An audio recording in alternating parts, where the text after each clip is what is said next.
también. Bien, vamos a pasar a la predicación de la palabra. Nuestro hermano Jesús David hoy nos trae la meditación de la palabra. Quiero recordarles, antes que se me olvide, se me había pasado un anuncio. Recuerden que en el mes de mayo tenemos el Día de Canarias y nuestra hermana Leonor está organizando pues todo lo que es la alabanza para el Día de Canarias. Así que se me ha olvidado anunciarles, todos aquellos que quieran participar en esta alabanza para llevar el Evangelio en los centros de ancianos y también para el culto especial que vamos a hacer aquí en la iglesia, por favor, pues hablar con Leonor, hablar conmigo, con Ricardo, y si pueden, en el grupo de ISEA, pues poner un dedito, un OK, y ya sabemos que pues que tú quieres participar en este coro. Más que todo para que ella empiece a coordinar el grupo, el grupo coral, que vamos a cantar allí en los centros y también en el culto especial del Día de Canarias. Amén. Muy bien, vamos a orar, mis hermanos. Amado Padre, te damos gracias, Señor, por poder en esta mañana alabarte y adorarte con todas estas alabanzas, pero también darte las gracias, Señor, por poder abrir tus escrituras en esta mañana, oh Dios Santo. Queremos en esta mañana, Dios, que tú nos alimentes con ella. Queremos, Señor, que tú hables a nuestras vidas, oh Señor. Amado Dios, que tu palabra sea, Señor, alimentándonos en esta mañana, oh Dios, y que en ella, Señor, nosotros encontremos sabiduría, Señor, y que podamos crecer en el conocimiento de nuestro Señor y Salvador Jesucristo. Pedimos por tu siervo, nuestro hermano Jesús David, para que tú lo uses, Señor, y que con el poder de tu Santo Espíritu seas usándolo, Señor, para que nosotros escuchemos tus palabras, oh Dios Santo, y para que, Señor, tú le guíes, Señor, en todo lo que has hablado antes a él en su corazón, Señor. Padre, nos ponemos en tus manos, abre nuestro entendimiento, Señor, abre nuestros oídos, oh Dios Santo, pero no solamente para que seamos oidores, sino también ayúdanos a llevar por obra, a poner en práctica, Señor, todo lo que aprendemos, Señor, y que tú nos enseñas de tu preciosa palabra, Señor. Te lo pedimos y te damos las gracias en el nombre de tu Hijo Jesucristo. Amén. Amén. Paso a nuestro hermano.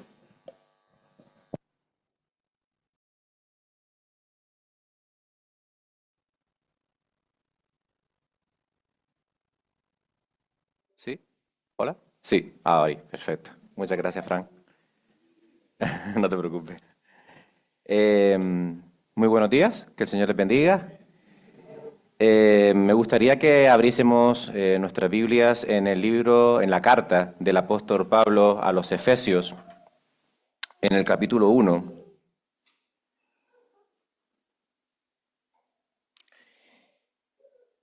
Recordemos que en la iglesia de los Efesios, realmente la carta a los Efesios no fue escrita solamente a esa iglesia. Recordemos que es una carta que se fue escribiendo a todos los hermanos de Asia Menor. Y recuerden que esta iglesia comenzó en el tercer año del viaje misionero de Pablo. Vamos a escuchar el primer capítulo, el capítulo 1. Vamos a leerlo hasta el versículo 14. Es bastante más largo, pero quiero centrarme única y exclusivamente en lo que en esos primeros versículos Pablo nos enseña. Así que si son tan amables, podemos ir abriendo nuestras Biblias en Efesios capítulo 1. Y aunque el centro y el corazón del mensaje va a estar en el versículo 11, vamos a leer toda esa porción porque es necesario que entremos en el contexto del libro en cuestión.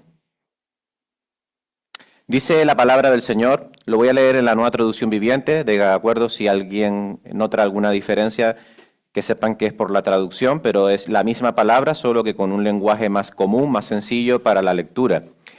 Dice así: yo, Pablo, elegido por la voluntad de Dios para ser apóstol de Cristo Jesús, escribo esta carta al pueblo santo de Dios en Éfeso, fieles seguidores de Cristo Jesús.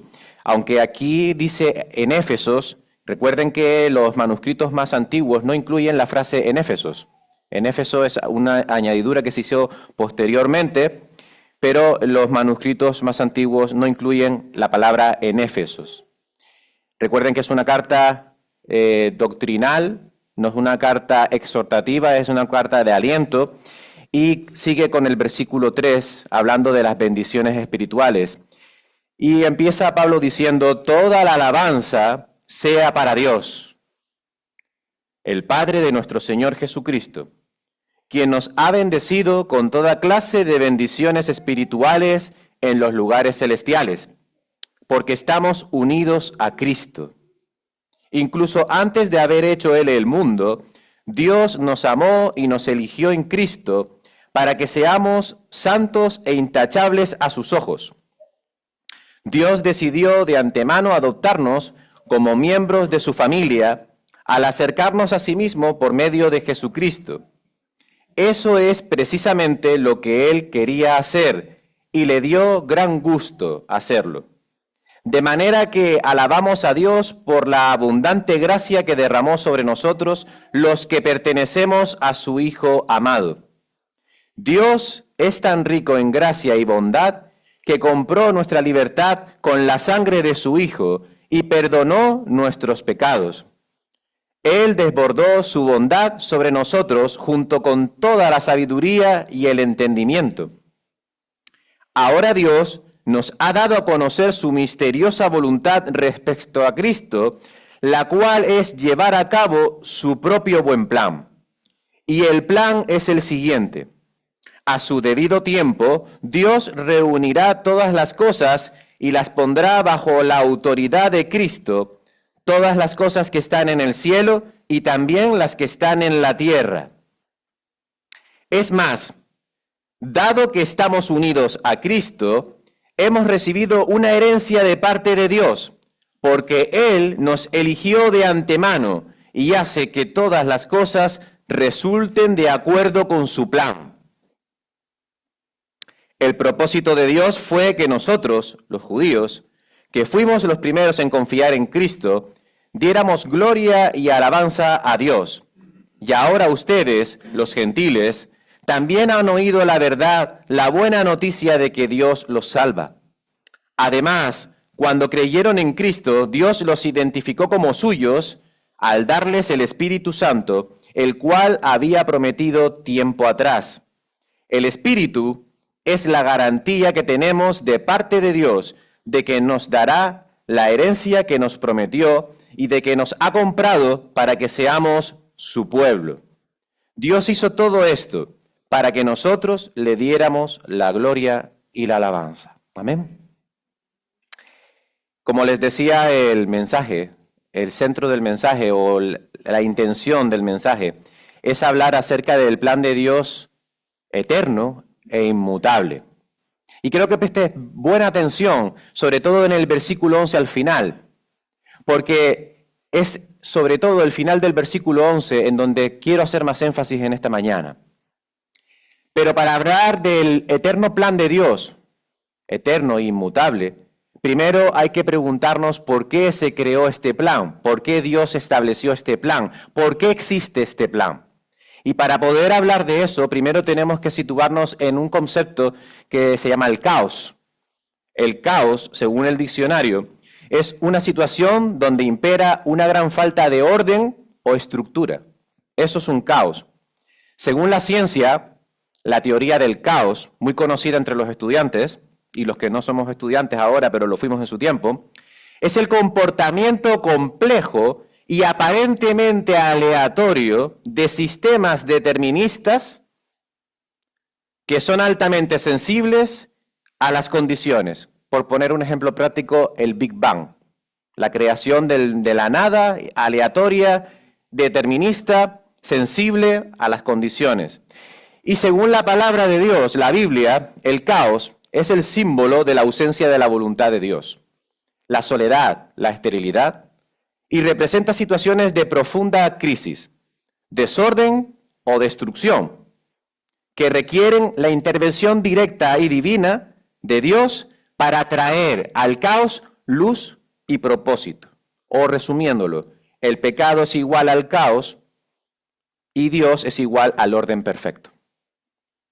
Si vamos a Génesis, y me gustaría que me acompañasen a Génesis 1:26, allí comprobamos cómo nuestro Dios eterno empieza la creación y empieza a ordenar por medio de su intervención directa, divina y todopoderosa, con un propósito final. Un propósito final de esa creación que la leemos en el versículo 26. Si alguien pudiera leerlo, ¿serían tan amables levantar? Ahí estamos, Auri.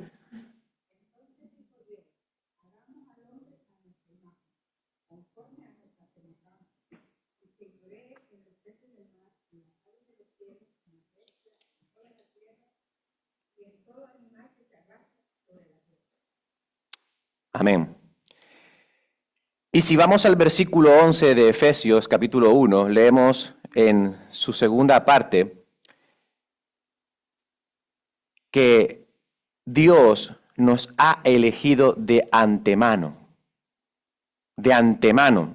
Y el versículo 26 de Génesis 1 dice, hagamos a los seres humanos. Porque previamente Dios había creado una serie de circunstancias, una serie de ambientes propicios para su plan o su finalidad, para su propósito final de la creación.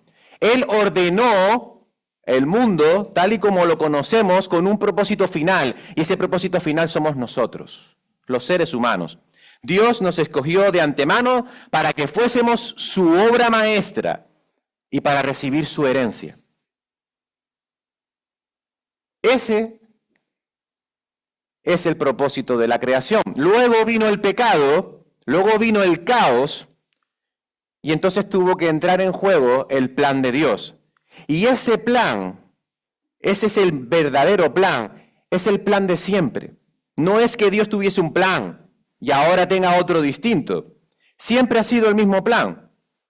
Y ese plan es cumplir su voluntad de una forma u otra, así como lo hemos leído en el versículo 10. Y el plan es el siguiente, lo vuelvo y lo leo. A su debido tiempo, Dios reunirá todas las cosas y las pondrá bajo la autoridad de Cristo, todas las que están en el cielo y también las que están en la tierra. Ese es el plan. Ese es su verdadero plan. Y ese plan se cumplirá, sí o sí. Ahora, en este plan hay una variante. En este plan hay un concepto que lo diferencia de cualquier otro plan, y es un plan perfecto por ello. Es el libre albedrío. Esa es la variante por la cual nosotros tenemos la capacidad dada por Dios de elegir el arrepentimiento, la fe, o apartarnos de Dios y tener el consecuente castigo eterno, pero ambas elecciones son parte del plan de Dios, están contempladas en el cumplimiento del plan de Dios, porque así lo dice la palabra. Pues en su omnipotencia y en su omnisciencia, Él sabe qué vamos a hacer, sabe lo que vamos a elegir, sabe si decidiremos por Cristo o si no. De más está decir que hicimos mal uso de ese libre albedrío y eso es lo que ocasionó el caos que hoy vemos en el mundo actual. Fue nuestra desobediencia lo que nos separó de Dios. Y la Biblia dice que si no hay obediencia, o un sinónimo de obediencia podríamos llamarlo la santidad, si no hay santidad, no podremos ver a Dios, no podremos estar con Dios. El pecado siempre impide que veamos a Dios. ¿Quién puede leer Hebreos 12:14? Ahí encontramos al autor de Hebreos diciendo exactamente lo que ocurre cuando el pecado inunda y controla nuestra vida.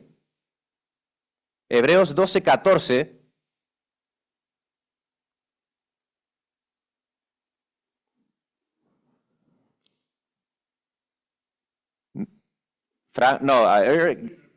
Permiso.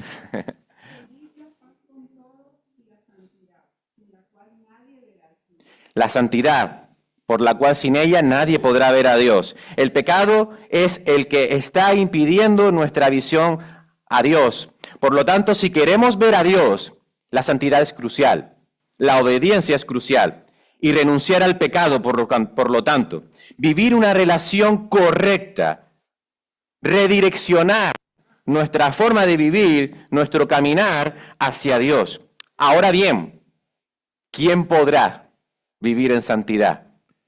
¿Quién podrá ser tan santo como para poder obedecer al pie de la letra la voluntad de Dios en su palabra? Sabemos que solo uno, Cristo, solo uno, porque la palabra dice todo lo contrario acerca de nosotros. No hay ni un solo justo, ni siquiera uno. Romanos 3:10. Pero sabemos que hay alguien que cumplió perfectamente y totalmente la obediencia y la santidad a Dios, y eso fue nuestro Señor Jesucristo. Por eso Dios dispuso, versículo 11, regresamos allí, Dios dispuso que todas las cosas resultaran de acuerdo a su plan. ¿Cuál plan? El que ya hemos leído, el que está desarrollado en Génesis 3:15. ¿Cuál es ese plan? Dios ya nos lo dice, que de la descendencia humana nacerá el Salvador que vencerá a la muerte, al pecado y a Satanás. El único mediador entre nosotros y Dios, es decir, Jesucristo. Jesucristo, hombre, el cual dio su vida por nuestra libertad. Ese es el plan. Y lo que quiero resaltar de ese plan es ese último punto del versículo 11, donde dice que todas las cosas resultarán de acuerdo a ese plan. Ese es el plan. No es que Dios tenga otros planes, tiene ese y único plan. Será el corazón de este mensaje porque vivimos en un mundo actual donde borbotea el desorden, el caos, el pecado, la desobediencia. Pero Dios tiene un plan. Dios tiene el control. ¿Cómo redunda el caos hacia el ser humano? El caos puede redundar en el pecador perdido o en el pecador redimido. ¿Cómo redunda el pecado, el caos, en el pecador perdido? Redunda en la oportunidad. Tenemos una oportunidad. Si estás aquí sin Cristo, si no has creído en Cristo, en tu corazón no lo tienes, no vives el cristianismo, si no eres salvo, tienes una oportunidad. Observa el caos que hoy en día impera y vuélvete a Dios, porque dice 2 de Pedro 3, del 9 al 10, 2 de Pedro 3, del 9 al 10, que Él no quiere que nadie sea destruido. Él quiere que todos procedan al arrepentimiento. Pero, como hay libre albedrío, el caos puede redundar hacia el pecador perdido, hacia una eternidad sin Cristo, la condenación eterna. Apocalipsis 20:15 dice, y todo el que no tenía su nombre registrado en el libro de la vida fue lanzado al lago de fuego. Eternidad sin Cristo. Si no te has identificado con Cristo por la fe, confesándolo como Señor de tu vida, arrepentido y creyendo en Él y en su obra salvífica, no redundará el caos para una oportunidad de salvación en tu vida. Tienes que confesarlo con tu boca, que el Señor es tu Dios. No habrá esperanzas, ni tampoco habrá segundas oportunidades cuando Él vuelva. Por lo tanto, el caos redunda en el pecador perdido de estas dos maneras, dos opciones. Pero ¿cómo redunda el caos en el pecador redimido? ¿Cómo redunda esto? Es decir, aquel que está arrepentido, aquel que ha venido a Cristo arrepentido, creyendo en Él, redunda para vida eterna, para recibir la vida eterna. Una vida eterna que no se pierde. Dice Efesios 1:11, lo hemos leído, que Él nos eligió de antemano y hace que todas las cosas resulten de acuerdo a su plan. Él nos eligió de antemano. ¿Eso quiere decir que no tenemos voluntad? No, ya hemos hablado de la variante del libre albedrío, pero en su omnipotencia y en su omnisciencia Él conoce perfectamente los tiempos, conoce nuestras vidas, conoce lo más profundo de nuestro ser. Sabe de nosotros desde antes de ser formados en el vientre de nuestra madre, porque Él es el fabricante, Él es el alfarero, Él es el dueño y Él es el Señor. Dicho eso, y analizando el texto como lo hemos leído del 1 al 14, las palabras de Pablo que hemos leído aquí en esta carta son dirigidas a creyentes, es decir, a personas que han venido en arrepentimiento y fe, es decir, personas que el caos ha redundado para recibir vida eterna porque se han alejado de ese caos, de ese pecado, han venido en arrepentimiento y fe delante de Cristo y han sido salvos, salvos eternamente. Y Pablo está escribiendo, dirigiéndose a estos creyentes, no a inconversos, diciéndoles que hay una herencia. Hay una herencia para todas estas personas, para los que han venido en Cristo en arrepentimiento y fe. ¿Quiere decir esto que si no eres creyente debes levantarte y salir de aquí, de este lugar? No, claro que no. Puedes aprender y puedes desear esta herencia, esta salvación. Por lo tanto, escucha las promesas que Pablo da aquí por medio de esta carta. Cuando Dios está al mando, el caos no tiene cabida en la vida de nadie.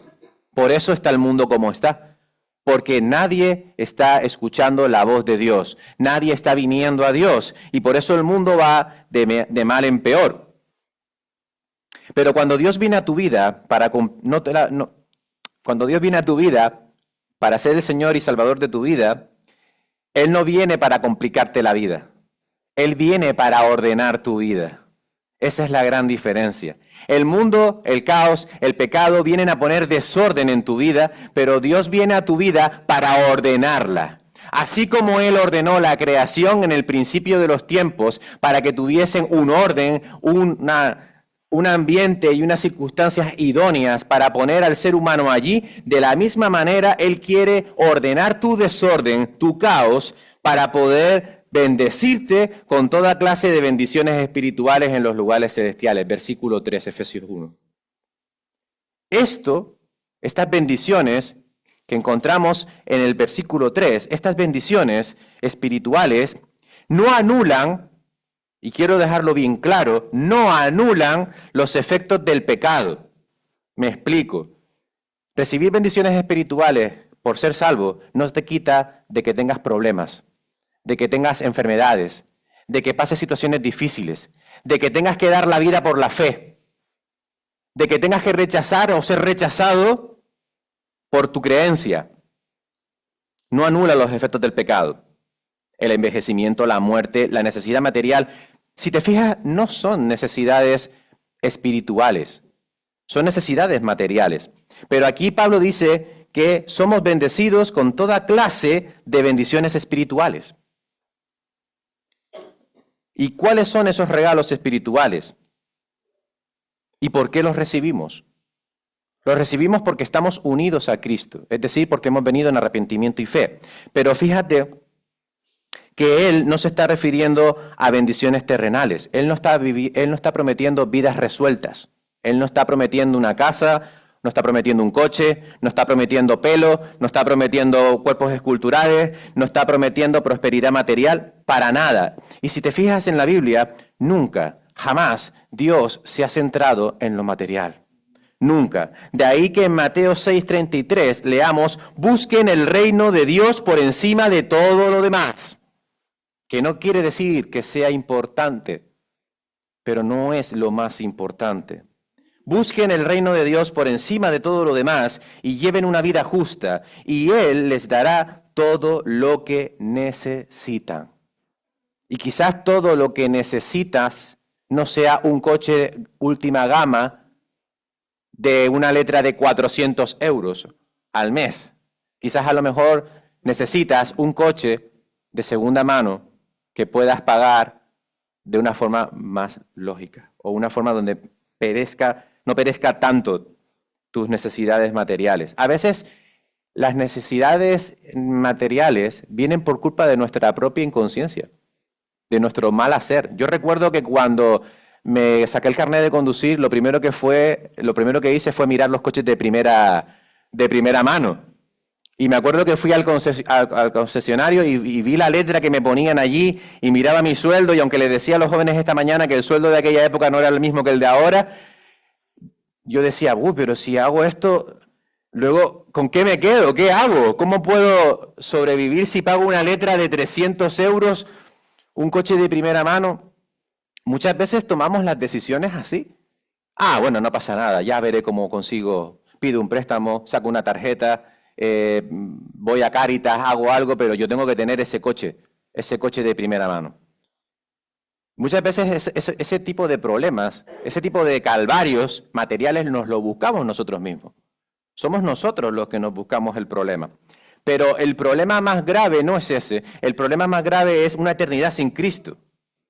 Y Dios nos está diciendo que si tú vienes a Él en arrepentimiento y fe, Él te va a regalar una serie de bendiciones espirituales que van a mejorar tu vida. No que te vaya a quitar los problemas, sino que va a darte el enfoque correcto para poder solventar esos problemas en un mundo donde solo impera el caos.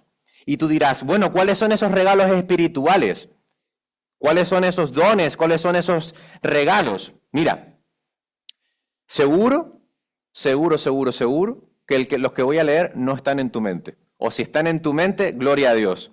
Pero el mejor regalo que podemos tener espiritual de parte del Señor es este: su palabra.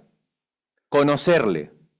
Conocerle a Él es la mayor bendición que podemos tener. Y no hablo solamente de conocer que Jesucristo murió y resucitó, y que murió por nosotros en la cruz del Calvario para darnos salvación y vida eterna. No hablo solo de eso. Eso es el comienzo. Eso es el principio. Yo hablo de algo más profundo. Yo hablo de una relación. Yo hablo de qué dulce a mi paladar son tus palabras, oh Señor. Son más dulce que la miel. Salmo 119, 103. Hablo de eso. Hablo de no se preocupen por nada. En cambio, oren por todo. Díganle a Dios lo que necesitan y denle gracias por todo lo que Él ha hecho. Así experimentarán la paz de Dios que supera todo lo que podemos entender. La paz de Dios cuidará sus corazones y sus mentes mientras vivan en Cristo. La oración. La palabra de Dios, la oración. Filipenses 4, del 6 al 7, estaba leyendo. Ese es un regalo, eso es una bendición tremenda. Yo diría que vital, como el respirar o el comer. De hecho, se paralela, ¿no? Se pone en paralelo el alimentarse con leer la palabra y la oración con el respirar. ¿Cuántos salmos escuchamos y leemos en la Biblia donde hablan de la oración como un respirar? Otro regalo, otra bendición espiritual es su gracia. Es decir, el perdón, la oportunidad de arrepentirnos, la oportunidad de abandonar el pecado, ser adoptados como sus hijos. Acerquémonos con toda confianza, dice la palabra en Hebreos 4:16, al trono de la gracia de nuestro Dios, y allí recibiremos su misericordia y encontraremos la gracia, el regalo que nos ayudará cuando más lo necesitemos. ¡Qué bendición más grande! Mejor que un Lamborghini, mucho mejor que una casa de 2 pisos. Obviamente su gracia va en consonancia con otro regalo, otra bendición espiritual fundamental: la vida eterna. Muchas veces pensamos en los problemas que tenemos aquí, en todas las cosas que aquí pasamos, en esas imágenes donde se puede ver la guerra, donde se puede ver el mundo destruido, donde podemos ver cómo Dios tiene el control y tienen esas manos ahí puestas, donde vemos que la única oportunidad, donde vemos que la única solución es Cristo. Y Él nos ofrece la vida eterna. En otras palabras, estar a su lado toda la eternidad. Apocalipsis 21:4. ¿Quién lo puede leer? Apocalipsis, capítulo 21, versículo 4. Fíjate qué preciosa palabra. Apocalipsis, capítulo 21, versículo 4. Fran, venga.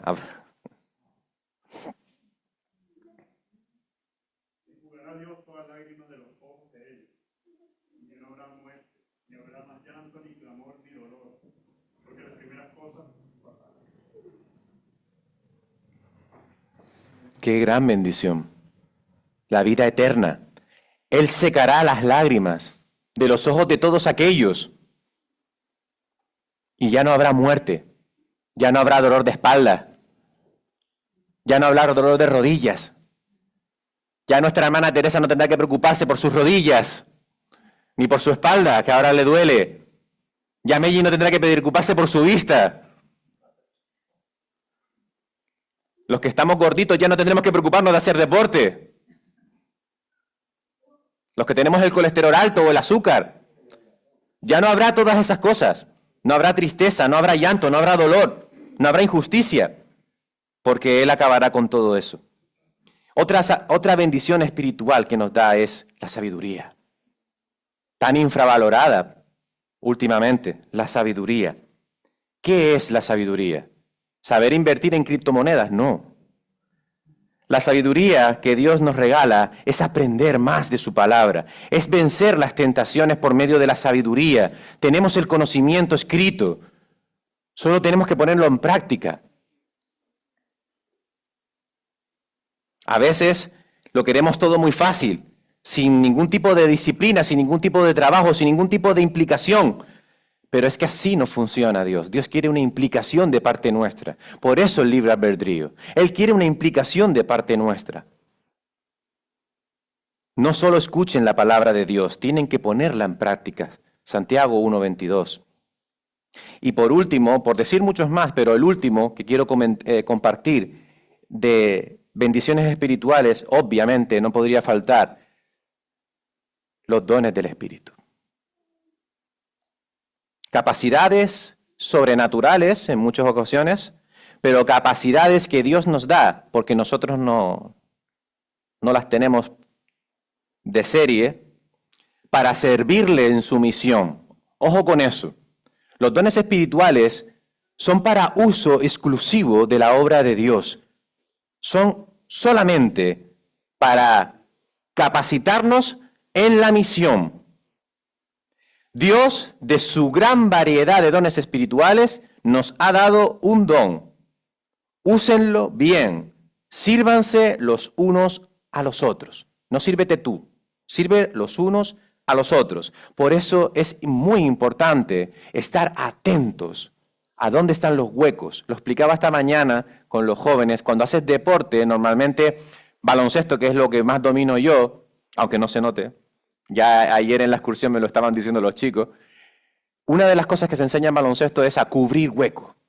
Es decir, hay lugares en la cancha donde es necesario que estemos para recibir un pase, para recibir una canasta o para ayudar a abrir el juego y poder encestar. Los dones espirituales, Dios nos los da para que les sirvamos, pero no en lo que nos gusta, única y exclusivamente. Se supone que cualquier cosa que Dios nos mande nos tiene que gustar, aunque solo sea limpiar la iglesia. Pero no solamente es para el servicio del goce personal, es sobre todo para el servicio de la comunidad. Y hay muchos huecos en la iglesia. Hay muchos huecos sin llenar en la iglesia. Todavía echo de menos el Club Emanuel, aunque muchos lo hayan olvidado. Todavía lo echo de menos. Hay muchos huecos y muchos dones, pero Dios dice que los usemos para servirnos los unos a los otros. Y esto es clave. Los unos a los otros. ¿Dónde hago falta, Señor? ¿Dónde quieres que yo te sirva, Padre? Úsame. Envíame. Heme aquí. Dios nos da en su plan perfecto bendiciones espirituales y nos los da para su gloria. Para su gloria. Estas bendiciones no son para engordarnos nosotros, son para llevar orgullo y gloria al Dios. Que toda la alabanza sea para Dios, dice lo primero que dice Pablo en el versículo 3, que toda la alabanza sea para Dios, que todo el honor sea para Él. Pablo hace un gran énfasis en el versículo 4, cuando dice, nos eligió, porque la salvación y las bendiciones espirituales no dependen de nosotros, dependen de Él. porque a Él le place, porque a Él le agrada, porque a Él le agradó y mucho hacerlo de esa manera. No depende de nuestra capacidad, no depende de nuestro talento, no depende de nuestra altura, no depende de nuestra elocuencia, porque no es nuestra, porque no la merecemos. Y nos la da porque Él es bondadoso, porque Él lo da gratis. La salvación no es un premio que se alcanza por hacer cosas buenas. La salvación es un premio que se da para que nadie se pueda jactar por su gracia, no por obras, como un regalo, pero no por nuestros méritos. ¿Para qué está el plan? El plan está también para nuestra disciplina y para nuestra madurez. No vamos a ser niños espirituales toda la vida, hermanos. Tenemos que crecer. El control de Dios es necesario también para nuestra disciplina y nuestra madurez, porque el caos que impera en nuestras vidas nos hace cometer errores, nos ponen en desorden. ¿Han probado no leer la Biblia durante toda una semana? Y no orar durante toda una semana? Les aseguro que contentos no van a estar. No van a estar contentos. Necesitamos orden en nuestras vidas. Necesitamos orden en nuestras vidas. La palabra de Dios es orden. No en nuestras propias capacidades, pensamientos, ideas, ideales. Es que a mí me encantaría, es que yo quisiera, es que yo, es que yo necesito, es que yo no. ¿Qué necesita Dios de mí? Yo ya sé lo que necesito. Necesito la salvación, necesito la vida eterna, necesito el perdón de mis pecados. Ya está. ¿Qué necesita Dios ahora de mí? Necesita que esté maduro, necesita que sea disciplinado, necesita que yo confíe en el Señor con todo mi corazón y que no dependa de mi propio entendimiento, sino que busque su voluntad en todo lo que haga, porque Él me mostrará el camino que debo de tomar. Proverbios capítulo 3, versículo del 5 al 6.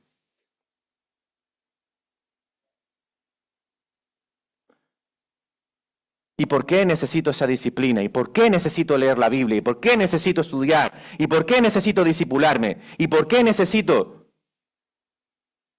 Porque así como un padre sabe lo que necesitan sus hijos, ¿quién mejor que nuestro Padre Celestial sabe lo que necesitamos nosotros? Hebreos 12. Allí lo encontramos. Y el fin de estas bendiciones no es hartarme, qué sabio soy.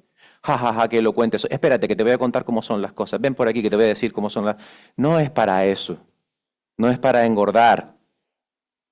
No es para el egoísmo personal. Muchas veces buscamos nuestro propio reino y nuestra propia justicia en vez de la de Dios.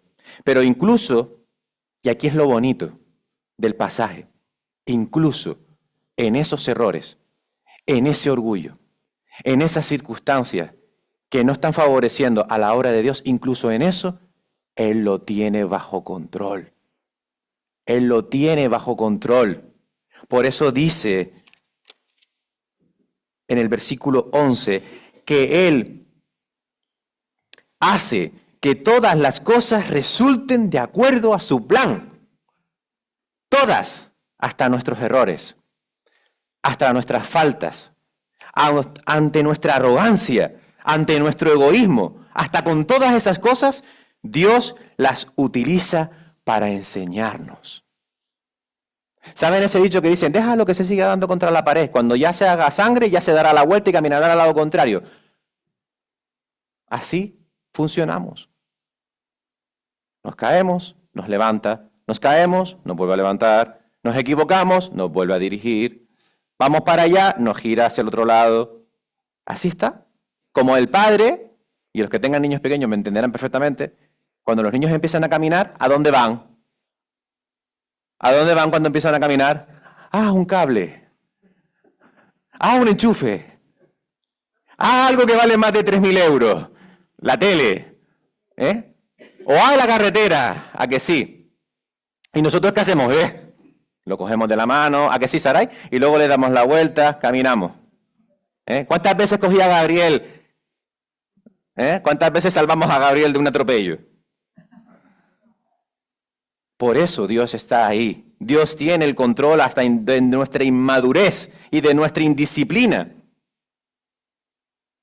Y ese plan perfecto también lo ha puesto para ponernos y hacernos parte de una herencia, es decir, de una familia. Somos parte de su familia. Es difícil de entender cómo puede escogernos un Dios tan maravilloso, tan grande, tan santo, a unos seres tan malos, tan tosudos, tan tercos que somos, para decidir adoptarnos como miembros de su familia, acercándonos a sí mismo por medio de Jesucristo, el versículo 5, lo hemos leído. Y Pablo dice al final de ese versículo 5 que le dio gran gusto hacerlo. ¿Cómo es posible que un Dios tan maravilloso le dé gusto usar este trapo de inmundicia que somos cada uno de nosotros? De modo que versículo 6, solo nos queda alabar a Dios por su abundante gracia que derramó sobre cada uno de nosotros. Ahora somos hijos adoptados por el sacrificio de Jesús en la cruz. Con su sangre Él nos dio redención y perdón. Somos parte de una familia y herederos con Jesús. Romanos 8:17, ojo con esto. Somos parte de la familia de Dios. Vamos a leer Romanos 8:17, si alguien lo puede encontrar y leer. Somos parte de su familia y herederos con Jesús, pero hay que hacer un apunte, una añadidura, que también la hace Pablo. ¿Quién lo pudiera leer? Romanos 8:17. Vamos, Grace.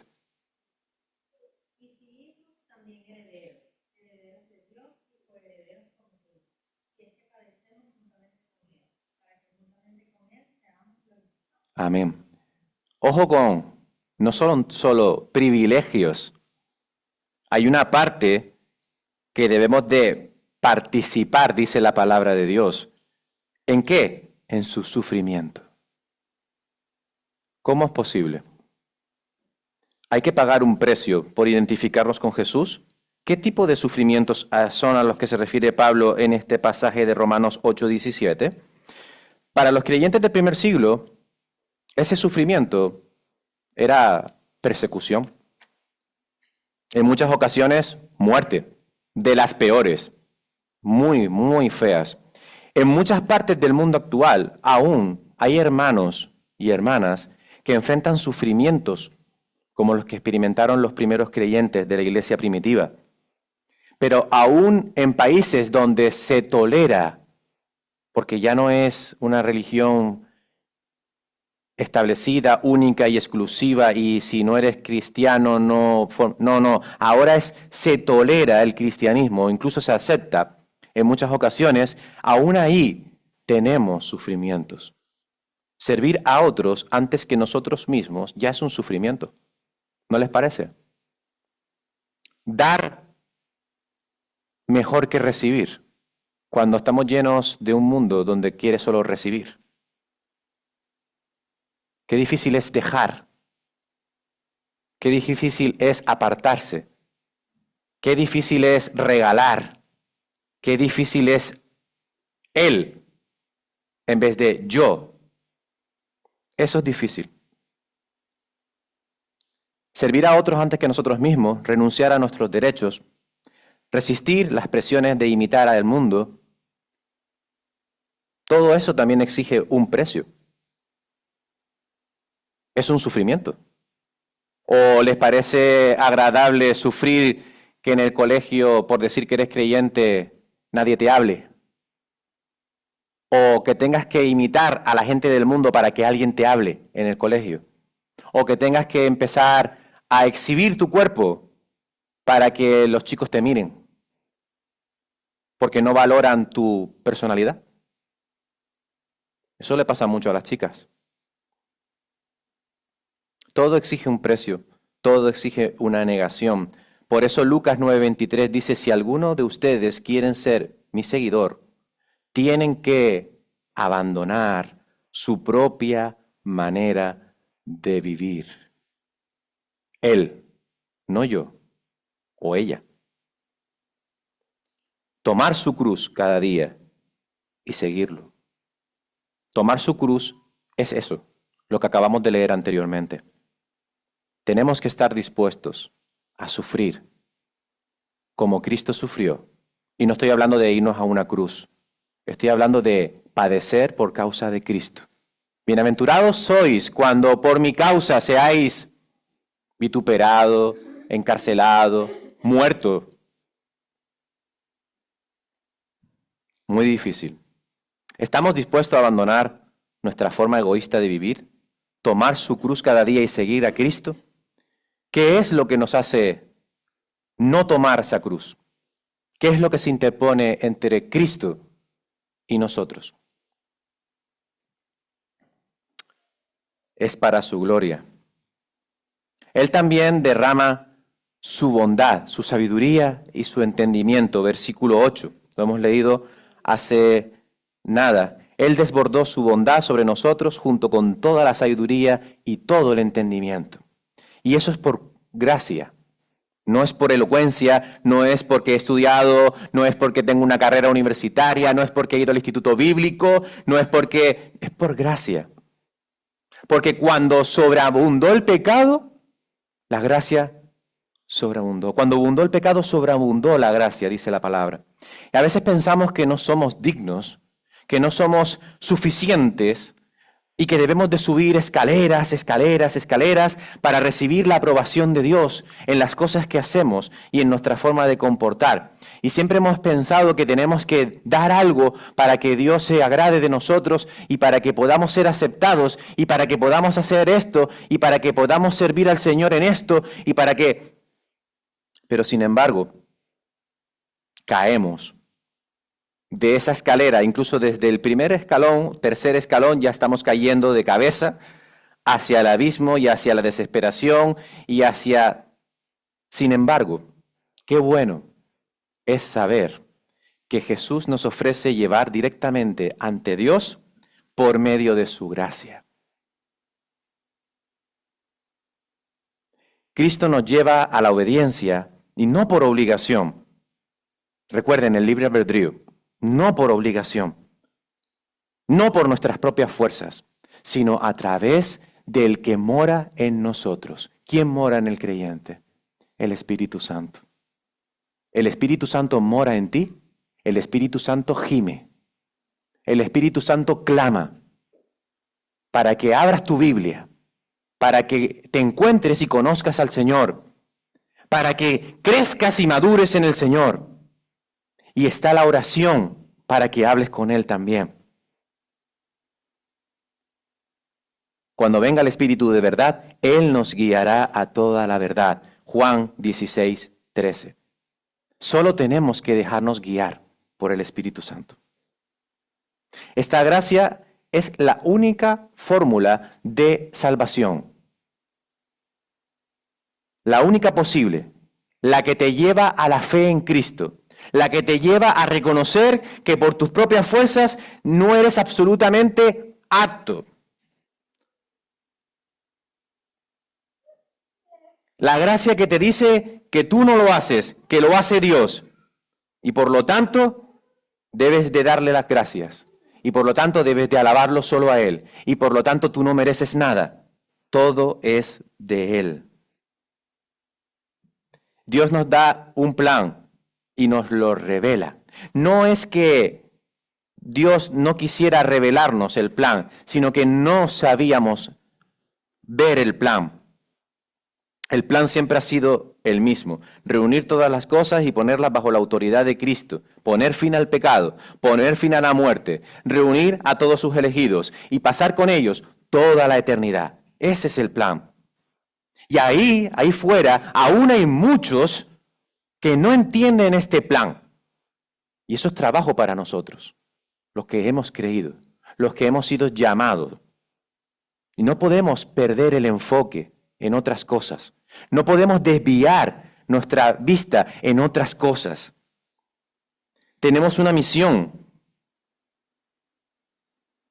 Y no porque Él no lo puede hacer, que lo puede hacer, claro que sí, pero a Él le place, a Él le dio gran placer hacerlo así como lo está haciendo. Para que ante el nombre de Jesús se doble toda rodilla en el cielo y en la tierra y debajo de la tierra, y toda lengua declare que Jesucristo es el Señor para la gloria de Dios Padre. Filipenses capítulo 2. Hermanos, hasta estas cosas solamente podemos darle la gloria a Él, alabarlo a Él.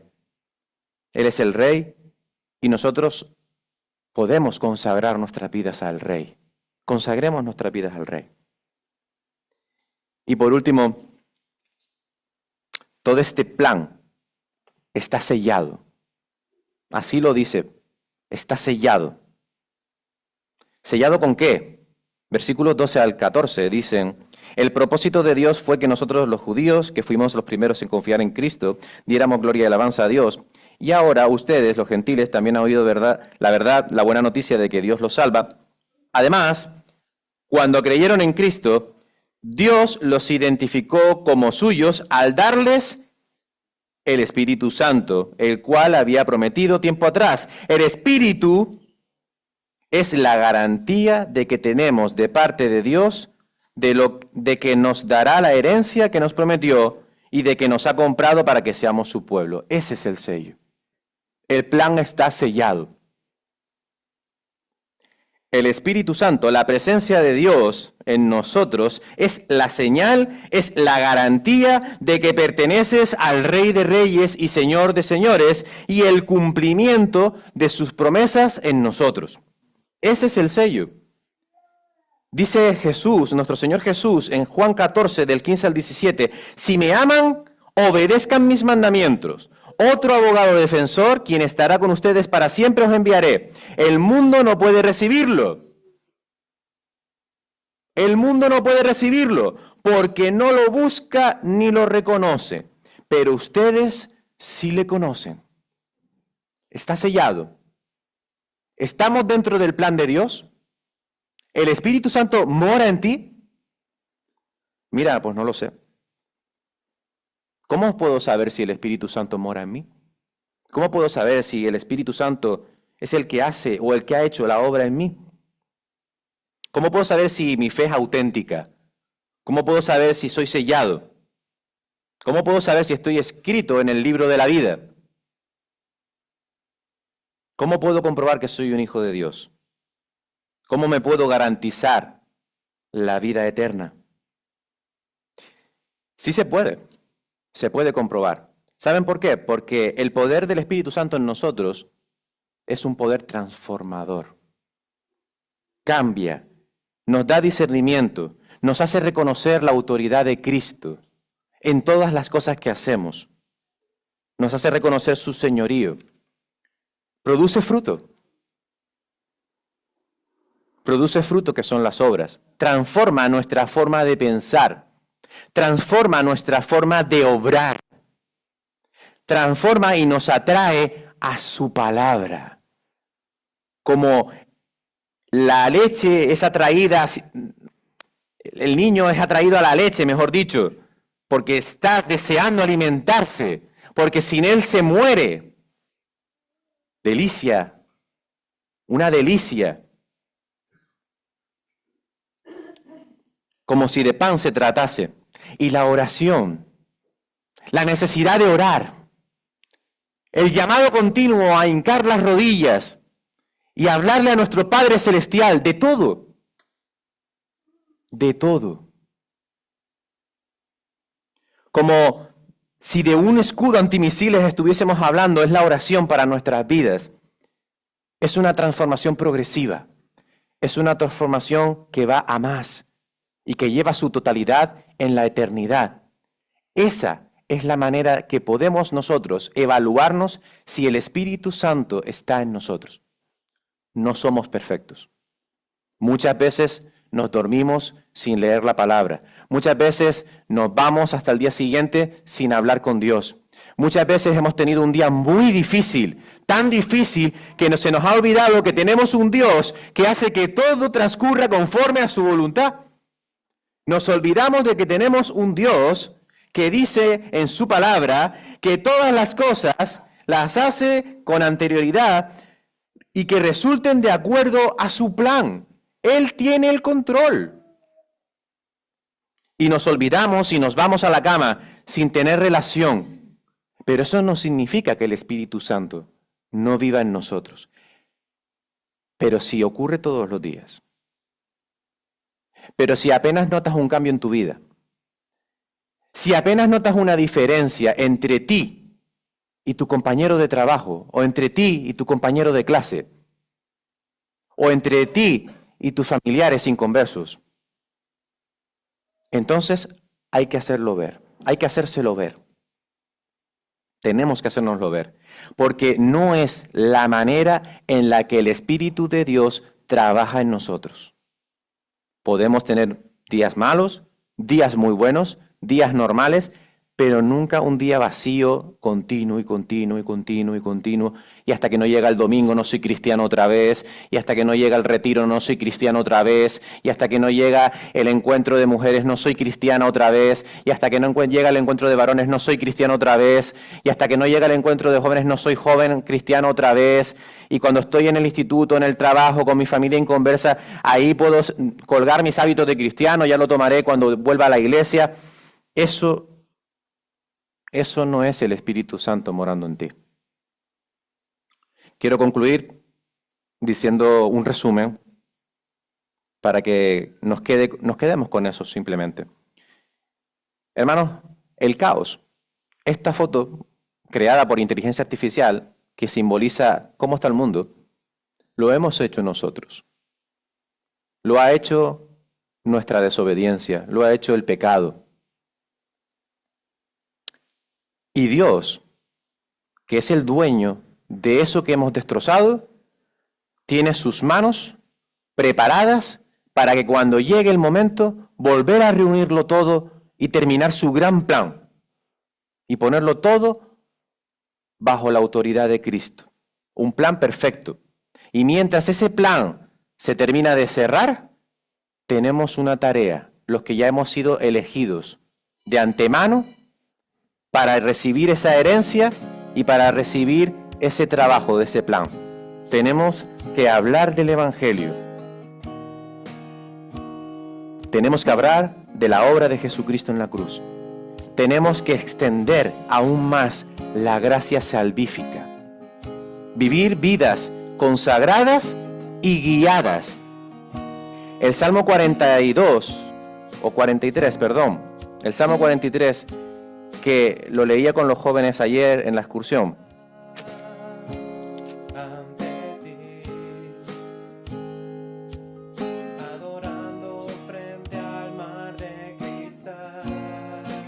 El Salmo 43, versículo 3. Dice, el salmista está sufriendo, el salmista está recibiendo golpes por todos lados, la vida le está maltratando de una manera tremenda. Y así como el siervo que clama en el capítulo 42, en el capítulo 43 le dice al Señor, envía tu luz y tu verdad, que ellas me guíen. Tu luz y tu verdad, la palabra del Señor. Vivir vidas consagradas y guiadas es vivir así, guiados por esa luz. El Espíritu Santo es el que hace la obra para darle toda honra, todo honor y toda gloria y toda alabanza a aquel que controla todo y confiar en ese control. No te desesperes, como hacía el salmista. El salmista decía, ¿por qué está deprimido? ¿Por qué estoy deprimido? ¿Por qué estoy abatido? Lo voy a leer para que no esté yo inventándome las palabras del Señor. Dice la nueva traducción viviente, dice, ¿por qué estoy desanimado? ¿Por qué está tan triste mi corazón? ¿Te sientes triste? ¿Te sientes desanimado? Yo muchas veces, últimamente mucho. Recuérdalo, pondré mi esperanza en Dios, nuevamente lo alabaré, mi Salvador y mi Dios. Él tiene el control, no nos preocupemos. Dios tiene el control, pero perseveremos en esa obra perfecta, en ese plan perfecto, que el Señor todavía no ha concluido, pero que concluirá. Y si estás aquí sin Cristo, que sepas que ese plan te involucra a ti también. Si no eres creyente en Cristo Jesús, recuerda, el Señor llama a la puerta, y si la abres, libre albedrío, Él entrará y hará morada contigo, vivirá contigo, y el Espíritu Santo guiará tu vida. Pero si no la abres, si cierras tu corazón, llegará un día, que lo hemos leído, en el que ya no habrá vuelta atrás y ya se cerrará la puerta. Hoy puede ser el día de salvación. Hoy puede ser un día en el que tú, en oración, vengas a Cristo en arrepentimiento y en fe. Oramos. Padre Celestial, te damos gracias por tu palabra y por el plan perfecto de salvación que tú estimaste de antemano para que pudiésemos, Señor, tener un futuro eterno contigo. Gracias por esa oportunidad tan maravillosa, tan grande, tan inmerecida, Señor, de poder ser tus hijos. Gracias por poder ser heredero tuyo, sin merecerlo. Gracias por Cristo, quien lo hizo todo posible. Gracias por esa sangre preciosa derramada en la cruz del Calvario. Gracias, Señor, porque ese plan ya lo tenías tú en tu mente perfecta y eterna desde antes de la creación del mundo. Gracias porque nos has hecho para ti, Señor. Gracias porque somos tu obra maestra. Pero es una obra maestra que se ha extraviado, que se ha estropeado, que la hemos estropeado. Restaura nuestras vidas, Señor. Al que no tenga a Cristo en su corazón, oramos para que el Espíritu Santo hable en su corazón y en su mente y lo traiga a convencimiento, porque, Señor, tú no estás muerto. Tú vives y reinas, tú resucitaste al tercer día y ahora estás esperando que ese plan se convierta en final para volver por nosotros, Señor. Ayúdanos a estar anhelando ese tiempo y a no distraernos, Señor, de ese plan perfecto y maravilloso. Danos oportunidades para poder compartir tu palabra. Danos oportunidades para poder corregir nuestros errores, pero que no sea para gloriarnos, Señor, que no sea para engordarnos, Padre Celestial, sino que sean para darte toda la gloria, toda la honra y toda la alabanza a ti, el único que la merece, Señor. Gracias por todo, Señor. En tu nombre, en el nombre que es sobre todo nombre, en el nombre de nuestro Señor y Salvador Jesucristo, hemos orado. Amén.